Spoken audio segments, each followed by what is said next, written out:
everyone, Pushing Up Roses here. I am here with my special boy, best jumper, best comic book reader, knowledgeable about every single X-Men trivia, Matt Ocamp. Hey, Matt. Hey, I want to say that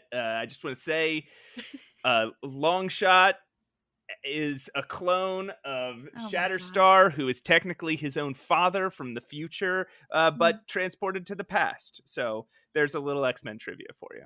Thank you, Matt. I knew none of those words, but I'm sure it was very interesting to two people. Yeah, that's what you get. That's when you have an X-Men expert, as a co-host. Sometimes they just have to slip in the most bizarre thing you've ever heard, and then no one understands what you're talking about. That's just my life with adventure games. That's true just too. Me trying desperately to talk about Laura Bow and getting shut down. Yeah. Oh, that reminds me. We did get. Sorry, I'm breaking the format of what this non-episode was supposed to be, but we got an email from somebody. Last time I said that they've never done a good X-Men game, and somebody emailed and said, what about X-Men Legends? Oh. You're kind of right. Like, X-Men Legends was kind of okay. I'm going to take back the word okay. It was kind of good. Okay, well that's good. That fits the parameter of there is a good X-Men game, if you're saying it is good. I'm going to say it's kind of good, but I didn't love it, and I feel like X-Men are still an incredibly untapped resource for video games. Anyway, what are we here to tell people today, Roses? So, hi everyone. We're tired. We're very tired. So we are going to skip this week, which I know is very sad for a group of you who love hearing my voice and maybe love hearing Matt's voice. Ouch! No, they love us. They love us. They wouldn't be here if they didn't love us. But we've had a lot going on, so we are not going to do our traditional podcast this week, but we did want to hop on here and, just announce something, especially since we do a weekly show. You guys are used to something. So we are here to satiate that. And since we're here, we're just going to give you a few updates on what we'll be doing in the future. And we're going to answer a couple questions. It's the least we could do. Just a couple quick questions. First one, X-Men Legends, was it good? Kind of. It's a good answer. But yeah, what are we doing in the near future? Well, in the very near future, we are going to be talking about audience recommendations. We're one of those podcasts or content creators that actually looks at our suggestions and does them. And I do that. I've always done that on the channel. In fact, all of my videos are from suggestions, in case y'all didn't know. We got some really great suggestions that we wrote down for adventure games, and we've got 4 of them. I will be playing 2. Matt will be playing 2. My 2 are The Cat Lady and A Space for the Unbound. So those are the suggestions that I will be taking. And Matt? I will be playing The Invincible. And I am also playing The Cat Lady, but I'm going to be focusing on we got recommended the Journeyman Project 3, but because I'm such a weird nerd completionist. Oh boy. I was like, I can't play the Journeyman Project 3 without playing Journeyman Projects 1 and 2. So I'm playing Journeyman Project 1, which wasn't the suggestion, but it's close enough. Yeah, it's real close though. Real close. I'll work my way up to it eventually. Keep listening to this podcast for all 30 years that we're going to do it, and one day I'll be doing it till I'm 80. Matt, I played Dagger again, and I found something new. Oh my god! Can you imagine the era when we're so old we've forgotten everything in the adventure games. Like how to play the games. Yeah. We've forgotten all the puzzle solutions. And so it's like all new for us. And it's just like, oh my god. I can't wait. Did you solve this puzzle in Sam and Max where you open up the the snow globe in the vortex room? Oh, that's some bullshit, Matt. That was This game, so crazy. I game never is done way it. harder than people said. I'm just I- still very salty in my 80s. the thing I'm most looking forward to that with is like Return of the Obra Dinn. Like that is the game that I want to wipe my memory and just start And over. I'll still be frustrated because you're still going to be talking about it in your 80s, and I'll be like, Matt, there's been other games since Obra Dinn. Yeah, And that's a sneak peek has, of what we will be like in our 80s. You're welcome. no one has done it the deduction level like the Obra Dinn. President Lucas Pope, back when he was a game designer. Oh my god, that'd be amazing. I can't wait. I can't wait to forget how to play these games so I can play them again. Okay, so that's what we'll be doing next episode. Space for the Unbound, Cat Lady, Invincible, and Journeyman Project. Yes. What are we doing after that? If somebody wants to like get ahead of us and play be prepared. Well, Matt, we will be discussing one of my favorite games and things in general of all time. Doom. We're playing. No, but it does start with a D, so I'll give you 1 point. Okay. It is the Dagger of Amon-Ra. Yeah. I'm finally going to play it, everyone. Matt's never played it, and I thought that was weird. Yeah, I mean, it is weird. It is weird to be this deep into adventure games in my life and still have never played Dagger of Amon-Ra. But we're going to rectify that. I'm going to play it. We are going to talk about it. We're going to dedicate an episode to it. So I am so excited. I have been looking for new ways to talk about the Dagger of Amon-Ra. So this is perfect for me. So if you guys want to prepare for that, if you want to play it, it's on GOG. I don't know if it's on Steam, but it is. You can download this game and play it easily. And if you have an old copy, it's playable on ScumVM. So that's true. Or you can check out my Let's Play on Dagger of Amon-Ra, which is on my YouTube channel. Yeah, but not Matt. Matt's not allowed. He has to play the game. No, Don't I gotta actually funny play ideas. It. Yeah, that's why I got silent. I was like, should I? He's like thinking about it, like, whoa, okay. And she has a review and a stream and a Let's Play. I love this game, truly. All right, so do we want to quick, since they're not getting a full episode here, why don't we give them a little taste and let's answer some of our recent emails. Oh, a little tease. Hell yeah. Yeah, I like that. Okay. Which question would you like to... We're going to answer 2 questions. Which question would you like to answer first? Let's go backwards. From most recent. Okay. So if we're going to do that, let's see. What are your choices for the best puzzles from adventure games? The listener gives an example. They like the Serpent Rouge puzzle from Gabriel Knight 3. He says, thanks, and signs it Brian. Hi, Brian. Hey, Brian. He says he came here from Escape This Podcast. If you guys don't know, we were on an episode of Escape This Podcast. Do you remember what episode that was? Nope. Okay, well. But it's the carnival. It's the carnival one. It's like Trouble Under the Big Top. So if you see Trouble Under the Big Top, that's us. Yeah, and what are some of your favorite puzzles from adventure games? I honestly do have an answer for this. I know it is difficult for gamers to pinpoint certain things, especially if you're looking at an adventure game as a whole experience. But there is a puzzle that I think about when I'm not even playing this game, and that is it's the bubblegum puzzle from Monkey Island 3, Curse of Monkey Island.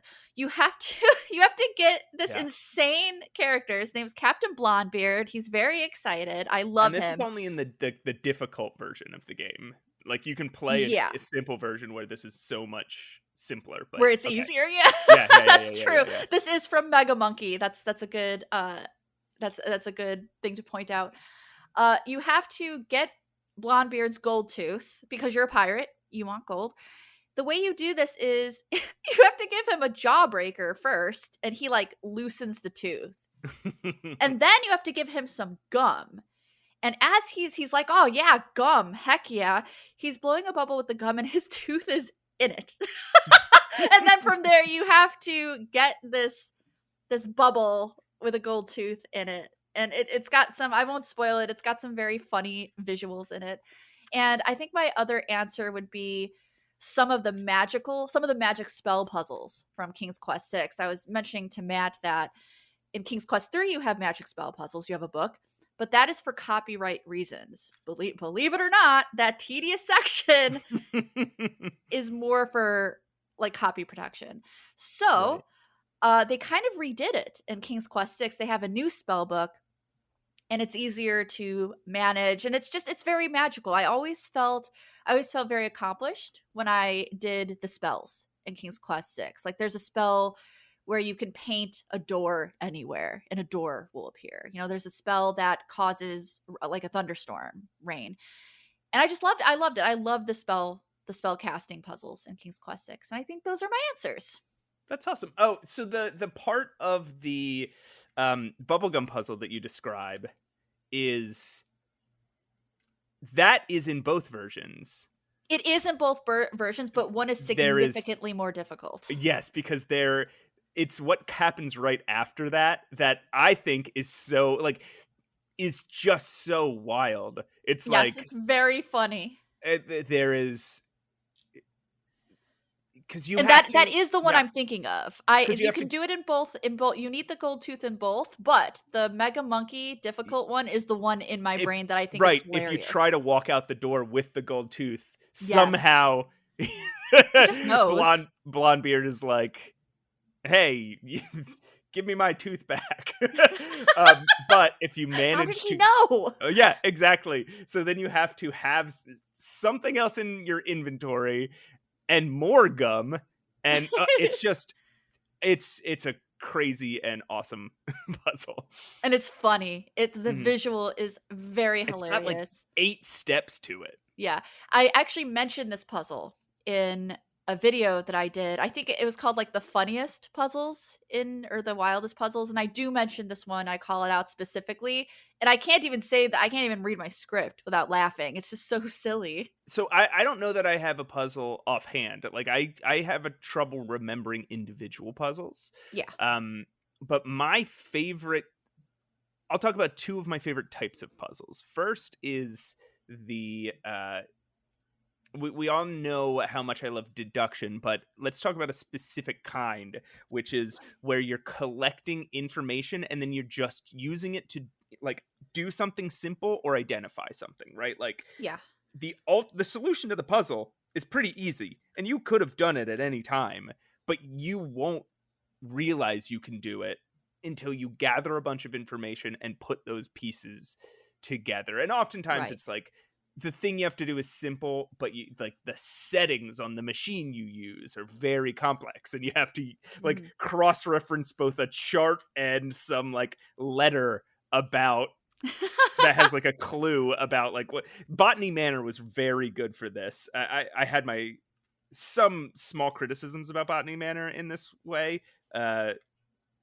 because there were certain things that it's like, since you're usually only working on like 1 or 2 puzzles at a time, you basically always know what the clues are for. Would you say that you like, because would you say that you like research style puzzles, like kind of a la Gabriel Knight, English Haunting, things that you have to research in, like cross-reference research in game? Yeah, I really, really like that stuff. Nice. I mean, that was why, that's why investigation games, even like Her Story, are so cool to me. Yeah. I really like investigating. My other favorite type of puzzle is the time loop puzzle. Yeah, you do like those time loop puzzles. That's true. Right, where the same thing's happening in a world every single day, or a part of a world every single day, and you have to re-enter that time stream several times. To like one run you're just getting information, and the next run you're setting something up, and then the third run you're solving the puzzle. Like for me, that third run is so fucking satisfying. Yeah. Like it makes all the like tedium of having to repeat the day over and over worth it. So Zelda Majora's Mask, or The Forgotten City are two examples of this that I loved. An example of it I fucking hated though was oh god, what was that game? It was in the year of time loop games. 12 minutes was really bad about this because every loop was tedious. Every loop Yeah. made you feel bad. It stresses me out. Like I've played, Sexy Brutal, and that has to do with a specific type of time loop.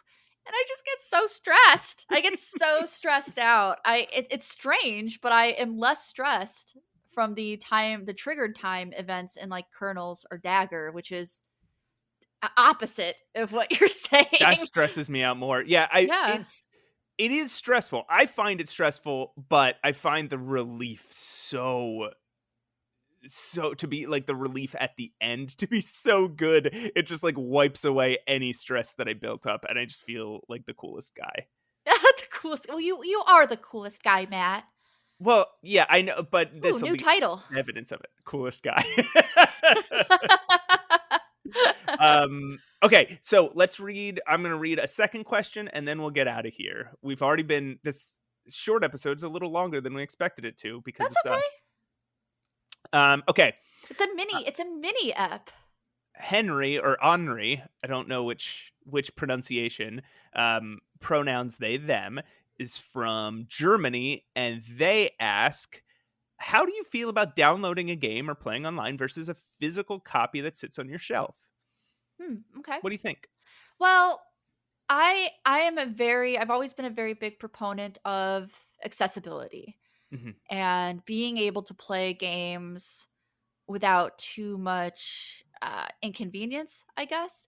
So I am all for downloading a game, playing a game. A lot of my games now are digital, right? It's so very rare, even on Switch, even with consoles that still offer physical copies.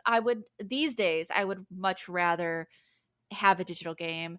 That I also have a big box PC game collection, so they do hold a special place in my heart. But I reserve that space, like literal physical space for these games for my favorites. So I do have a copy of Dagger of Amun-Ra. When limited run games, when they do their things, I will also buy those. I think Matt and we both have the limited run Monkey Island box, which is a huge just box of stuff. Did you get the update when Return to Monkey Island came out? I don't know. Remind me. It's like a heavy cardstock hollow box that you put over nice. The box that has that has Return to Monkey Island on it, and then it has Return to Monkey Island on like a flash drive, and then it has one of the keys that you collect in the game. It has like a little replica of that. Well, it was actually cool. It was not worth the $90 some, but I want it anyway. But it is cool. If money is not an object for you, it is worth getting. Money is a bit of an object for me, and so I did feel a little ripped off. Yeah, I understand. But whatever. I have it now, and it's cool to have. I love the box that we both have, the Monkey Island with the candle holder and the little mini thing. The Guybrush statue. I love that. I keep that one on display. But yeah, Too Long Didn't Read. I want everybody to be able to play games. Yeah. I want everybody to be able to afford games. And if it's better and easier to download it for people, then I'm all for it, Yeah, I agree. It took me a little bit to get over this idea that we're moving to digital ownership for everything. Yeah. It felt at first kind of like a scam. But, I'm a person who really likes stuff that is, for better or worse, collectible, right? So I am a big comic book fan. and those things take up a lot of room in Yeah. a house. And I read a lot of books, so books take up a ton of room in a house. I'm a big Yeah. video game player, and physical copies of video games take up. So in the past, say 10 years, and also I'm a big fan of all comic books, but superhero comics are what I grew up on, and I actually, I still like them quite a bit. Yeah. So I would often get like toys and statues and stuff. And I just, anytime I move, I'm like, I have way too much shit. This sucks. I hate Yeah. this. It's So, rough. It's even rougher with mhm, I think video games a lot of the time. yeah. They just really they really build up.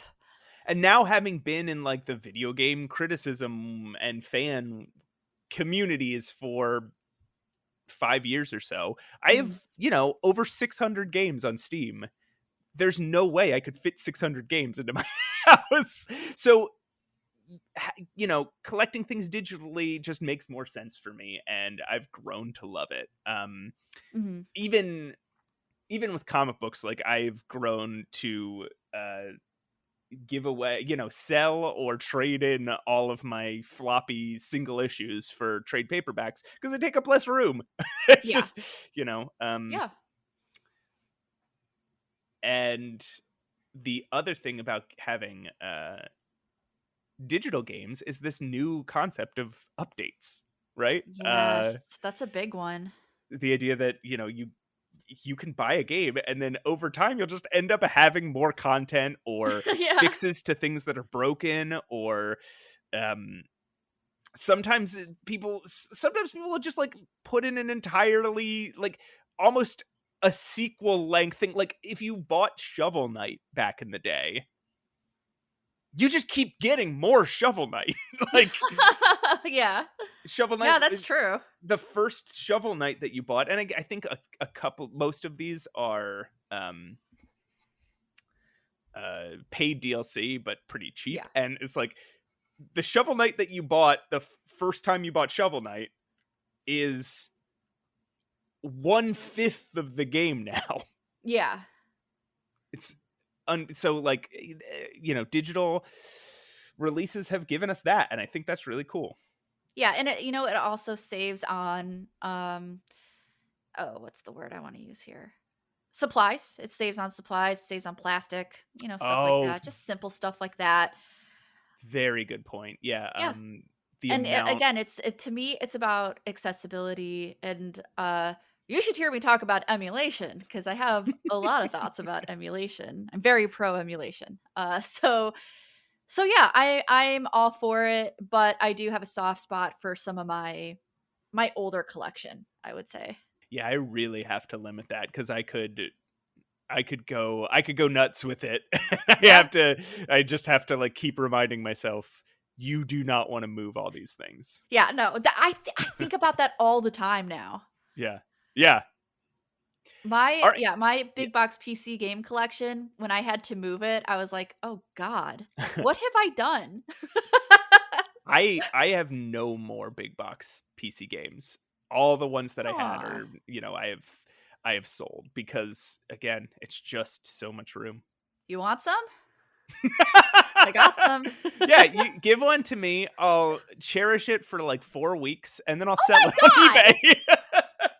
You are fired. I was gonna sign it and everything. All right, if you sign it, then I'll keep it forever. Thank you, thank you.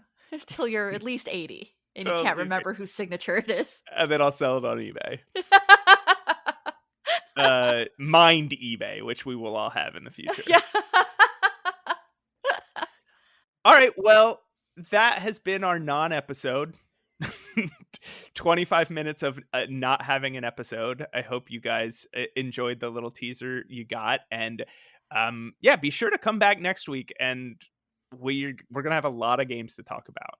Yep. And then after that, it's going to be Happy Roses for 5 hours. It's the first time you'll be truly happy in your life. Yes. I've been waiting for this moment to tell Matt Ocamp about the Dagger of Amon-Ra. That's And what's you been used missing. you used to say that as like a little kid, and everyone was like, "What the fuck are you talking about?" All right. Well, does this still? I think this still deserves our send off, don't you? I think so. Yeah, I think so. So, podcast is art. And art is suffer.